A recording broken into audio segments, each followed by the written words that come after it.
today we wanted to make the topic about censorship because last week we were talking about journalism, and journalism and censorship kind of go hand in hand a little bit, but we ran out of time, so we're continuing it today. Right. So, let's see here. Let's start with the definition. Hey, Sai! No. I hated myself every single time I said that last week. So it was so shitty. So let's start with the definition of censorship. Right. Because that's something that a lot of people get wrong, actually. Right.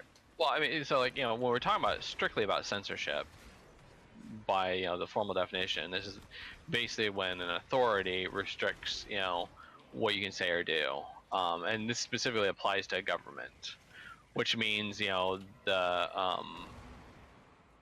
if a game company basically we say censors your chat, that's not technically censorship. This is them exercising the rights to restrict what you can say on their platform. There's no censorship on Twitter by the formal definition. This is purely when the government says it. That said, we'll probably call it censorship anyway. And basically looking at when what you can say or do is restricted for whatever reason. If you want to be technical, we would call them, like you said, restrictions, behavior restrictions, speech restrictions. This is what we're talking. That's what Square Enix is doing when they say you can't, we're going to take steps to harass them. Where they're basically restricting what you can say or do. They're not engaging in formal censorship. But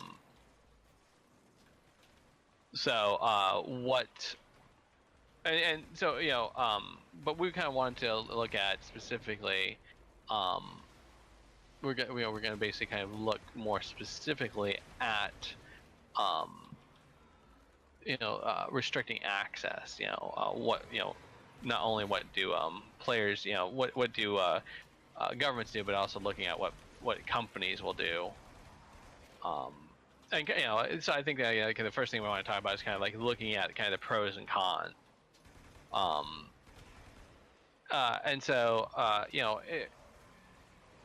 Censorship kind of tends to be viewed as a negative thing, but there are legitimate reasons why you want to restrict what people say or do. The example, the classic example in American jurisprudence is you can't shout fire in a crowded theater and cause a panic. Right. That is not freedom of speech. The government will censor you because you're creating a dangerous situation for other people. And I mean, there's other things you can do. You can kind of describe this as, you don't want people inciting crimes. You don't want to say, hey, everybody, let's get together and do this crime. This would be great. Which even then, that is actually still protected under certain mediums. Right. I've read about First Amendment advocates fighting that for like radio broadcasters, that they could specifically say person's name, I want you to blank, and theoretically they would still be protected under freedom of speech because it would not.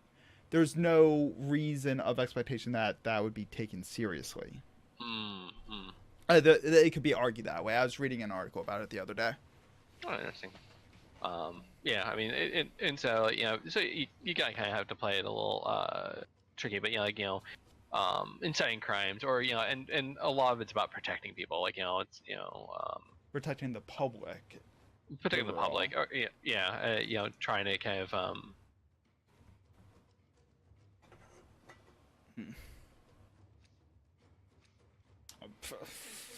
yeah.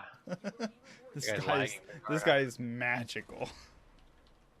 He was complaining in chat, so I'm wondering if he's lagging hard or something like that. Yeah, so basically you run into you want to protect people, you want to protect the public, You want to avoid creating panic or incitement to violence, these types of things.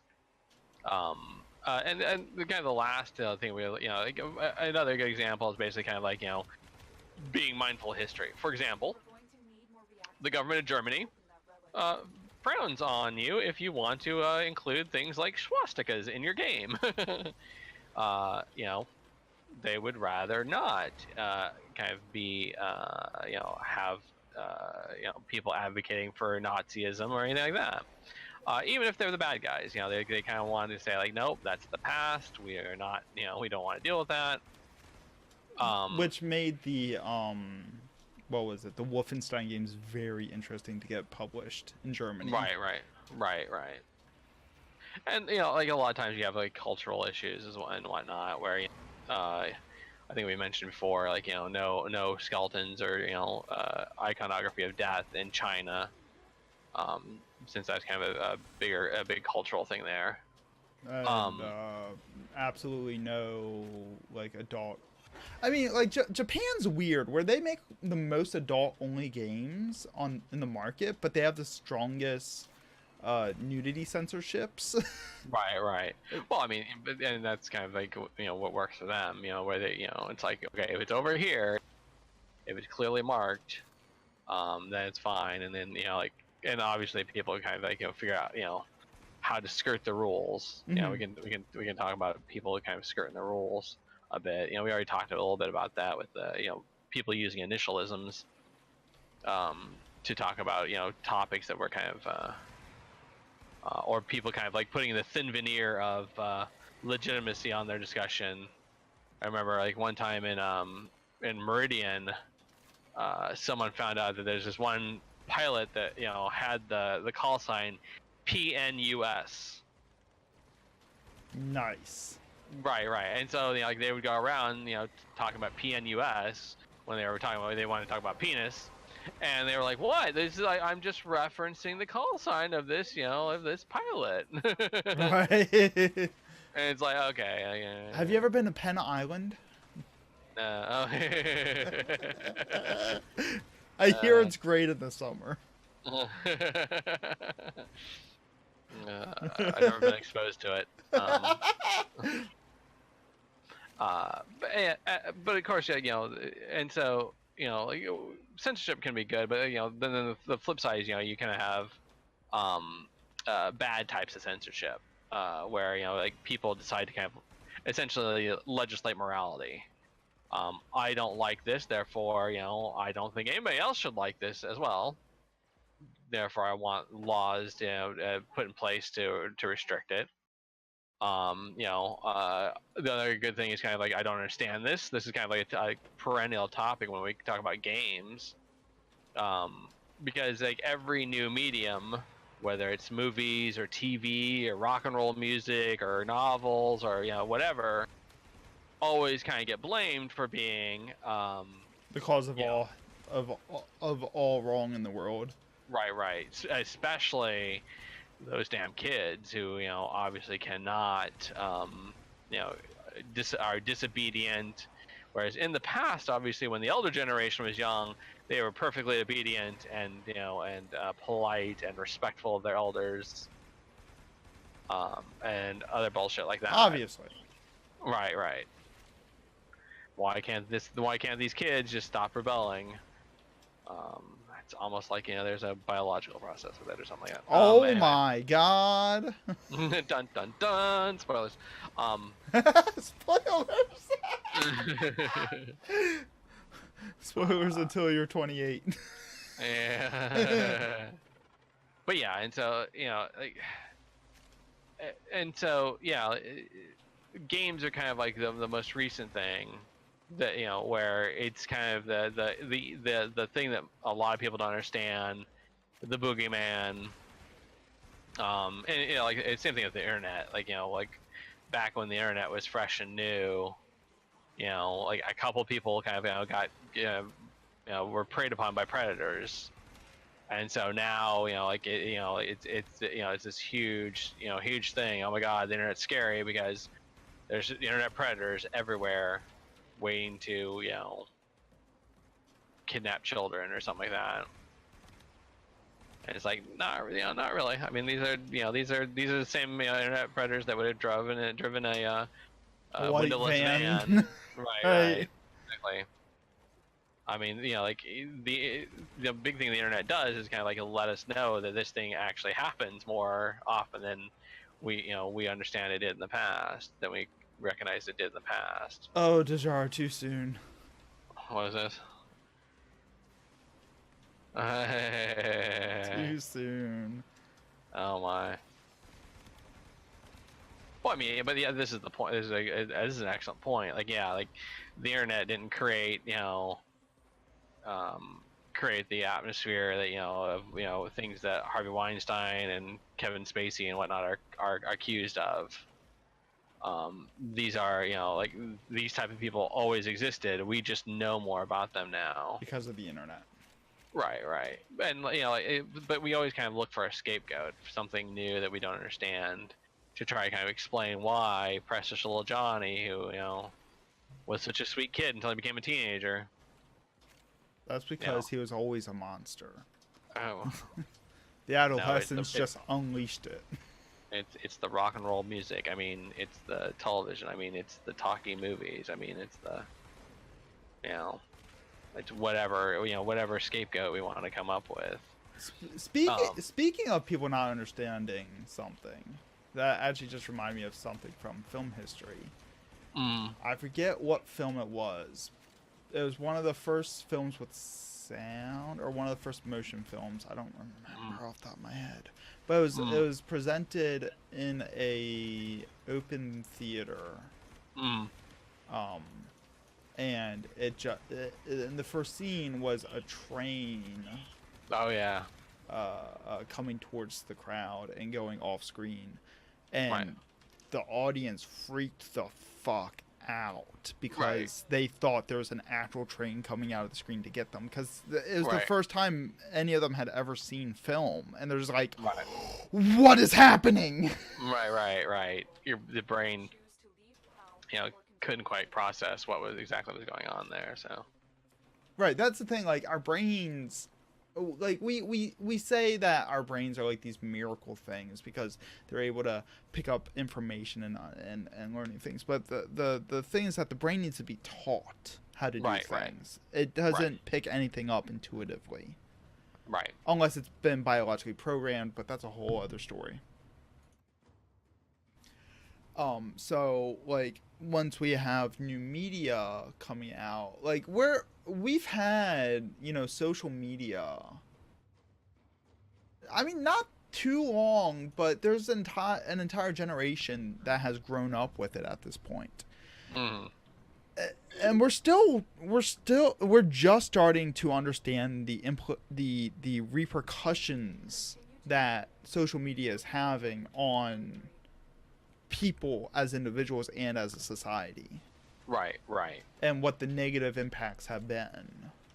Right. So, I feel like we're a little off topic. So I think this is relevant though, because I think that it's easy to kind of amplify, like to pick out the good and the bad, because the good is like so new and amazing, like social media. Like social media, and the internet in general has connected us in ways that we've never really been connected to before.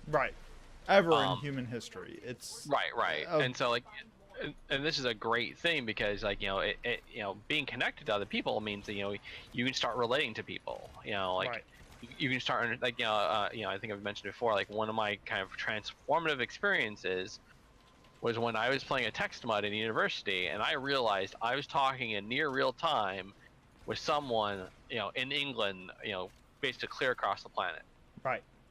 And suddenly the world became a lot smaller, and and everything kind of became a lot more suddenly it was no longer it kind of humanized the person behind the screen as well for me. But and so this is like so new and different, and we become a little more jaded about it. We become a little more blasé about it because, well, time progresses, and talking to someone in the U.S. talking to someone in England is no longer this amazing thing. It's a daily occurrence now for me. Right. Almost. I have a couple of friends in England that I like to talk to, and I can keep in touch with without racking up international phone calls. Right. But but on the same measure too, like we can kind of blame a lot of bad things on it, like social media, like sharing, people sharing horrific images, like terrorist group, sending out propaganda videos of beheadings and whatnot. On Twitter. right, or Facebook or whatever. Like like people having kind of the this communication allows me to contact a friend in England and realize the world is small, and like people in another country aren't strangers. Also let people kind of do horrible things and send out videos of them beheading people and trying to scare and recruit people. Actually, the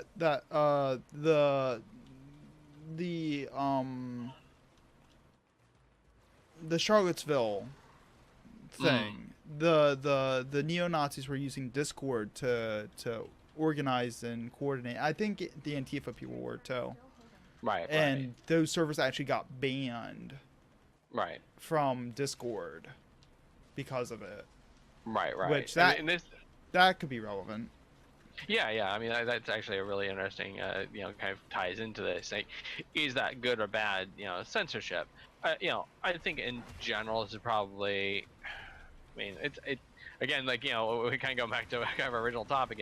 We're humans trying to apply reasoning to a complex situation. Because on one hand, like look, free speech, like like they weren't organizing to go commit crimes. They were organizing to march. I mean, maybe they also committed crimes. Right. Let's not say that these are pure and worthy people. I'm definitely not defending their ideology. But on the flip side, we do have freedom of speech, the right, freedom of association, freedom of assembly, enshrined in our rights. Willy-nilly taking them apart, because for example, say there's some group that say for example there's a group of Wiccans that want to meet together, but say the head of Discord, the developers of Discord, the managers of Discord are like hardcore Christians. They're like, nope, there's not going to be any Wiccans on our servers, on our family-friendly Christian servers. Right, exactly. See, I finally used that joke properly, huh? A broken clock is right twice a day. Yeah, I was right. And so there's that fine line between, well, yes, nobody likes Nazis, but you're making a value judgment, and suddenly becomes the value judgment becomes like, well, how popular is this thing? Nazis not so popular, whereas religious beliefs are non-mainstream religious beliefs, maybe popular enough to kind of get people upset. And so it's really kind of a and so when again, like when the government does censorship, like we have kind of laws in the U.S. We have the Bill of Rights that regulates like what the government can and cannot restrict, and we have a whole legal system of courts that determine whether something is a violation of free speech or not. We have precedent. This is something that when you start talking about restrictions put in place by individual companies, like they don't have that. They don't have careful judicial review. They don't have precedents that's carefully recorded from earlier decisions. They have some poor overworked person going, I guess no. Right. Stop that. Some intern that's not even getting paid. Right. I mean, potentially. I mean, I remember reading or listening to radio. I think it was on NPR. They talked about like the people who do approval process whenever something's reported on Facebook. And like Oh really, if yeah. you think about it, it's a really horrific job because like as they put it, like these are the people we're paying to look at the things that we don't want to look at. Right, right. And somebody has to make a decision about whether or not this is is that nude girl a cute bath time photo posted by family for other family to look at, or is this potential child pornography that Mm-hmm. you know that is that needs to be stopped. And one of their conditions for determining for that particular, say, circumstances, you know it when you see it. Well, Right. not necessarily. I mean, context means a lot for the Right. for say like a bath time photo. Right. Knowing who's posting it and why they're posting it, it makes a huge difference in that stance. Right. But that person making that decision. Right. They literally have, a minute, if that, to look at a photo and just decide. Generally a lot of times and the only thing kind of holding them back is market forces. If enough people get their cute bath time photos of their children deleted, they might decide, well, I'm not going to share my photos with family members on Facebook anymore.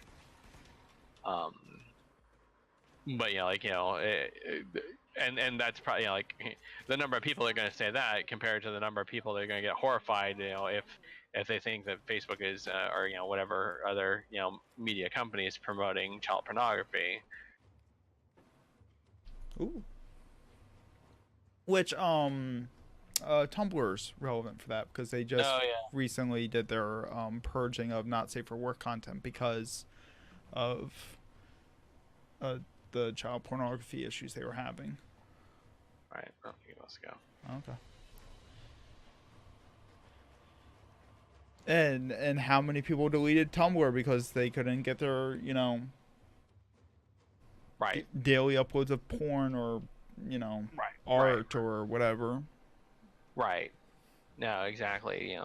You basically had this kind of huge change in direction for our company. Yeah, and like we'll see if that works out for them or not. Right. Which I haven't looked into Tumblr since then. Right. Because we talked about this story in a previous podcast, didn't we? Right. Yeah.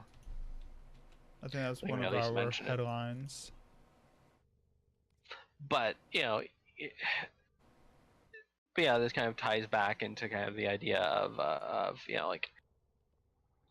companies will generally kind of make these decisions based on what's profitable, like what's what will get them not sued, what will get them like I said, like with the Square Enix thing, like you have to look at the number of people leaving the game because they're getting harassed, which is really hard, potentially a difficult number to kind of really discern, and look at the and see if you can from a business point of view, Square Enix, if they can spend X dollars to in additional GM costs, and then they can earn Y dollars because less people are leaving the game because they're frustrated by being harassed. Well, then it makes sense. But and X is a really tough value to kind of determine because they may not hire more GMs, but they might there might be delays in how they handle other tickets where people legitimately they need billing or actual customer service issues, and that could potentially cost them people leaving because I bought the game but now I can't actually play it. Right. Yeah, sorry, I was reading what Pumpkin was saying, which is true, but right.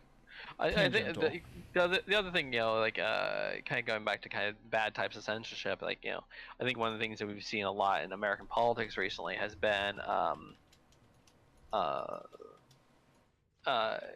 basically blaming games has been kind of a way to score easy political points.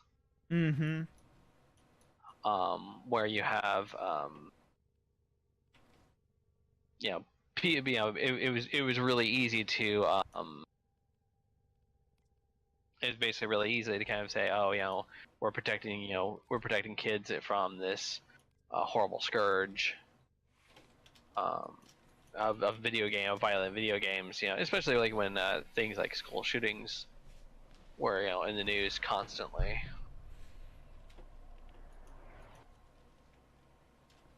Right, which some companies figured out how to use to their advantage, i.e., Rockstar. Right. Yeah. Like you had groups that knew how to exploit the behavior in order to get free publicity out of it. And it worked for right. them. I mean, like the hot coffee stuff. I mean, like I'm sure. Oh my goodness. I'm sure it was a bit of a PR headache for Rockstar, but I think in the end, probably there's a lot more people going, "Wait, what?" and that also drove like a collector's market for the old patch files, or for the old the old versions of the disc that were basically taken off the shelves. Like I'm sure that created kind of a hot secondary market, which increased awareness of Grand Theft Auto and.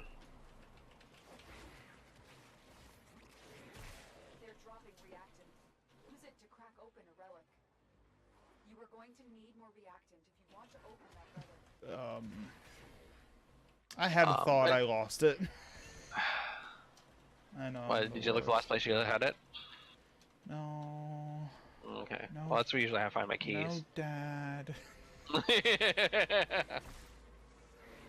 But I think that kind of like one of the main things is the other thing you kind of look at is especially for some places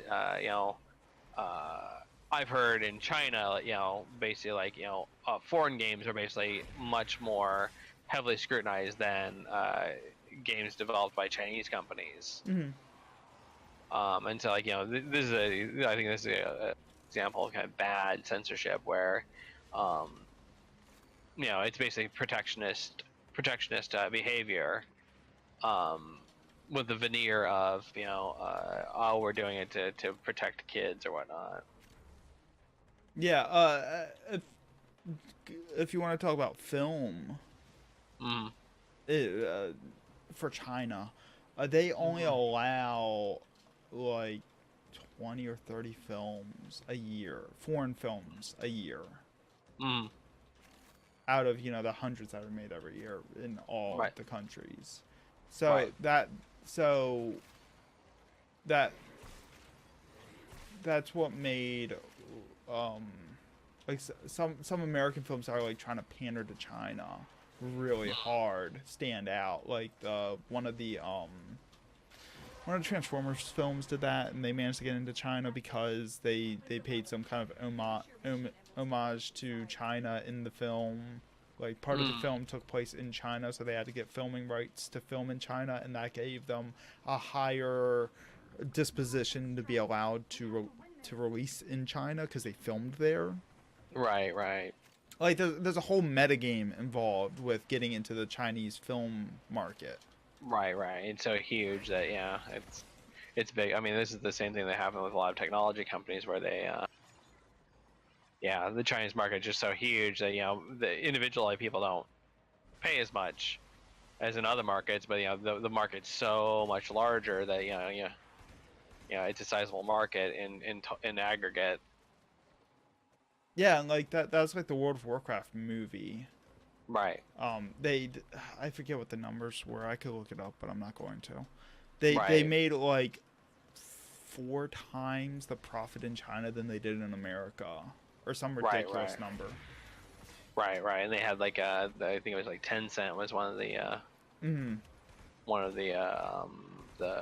basically the production companies that funded the making of the movie. So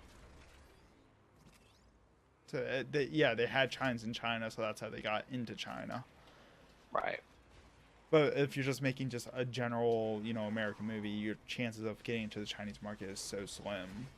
Right. And that's kind of the same thing with You can talk about with games as well. Like, World of Warcraft hit just the perfect time into the Chinese market, where before it became very restricted and protectionist. Mm-hmm. But it was still, a fairly sizable market. Now the real trick is getting a game into North Korea. You got all the cater to those wealthy North Koreans. Super wealthy North Koreans. They're great people. They love their country. They love their dictator. Mm-hmm. Great people. Mm-hmm. I'm sorry. Yeah.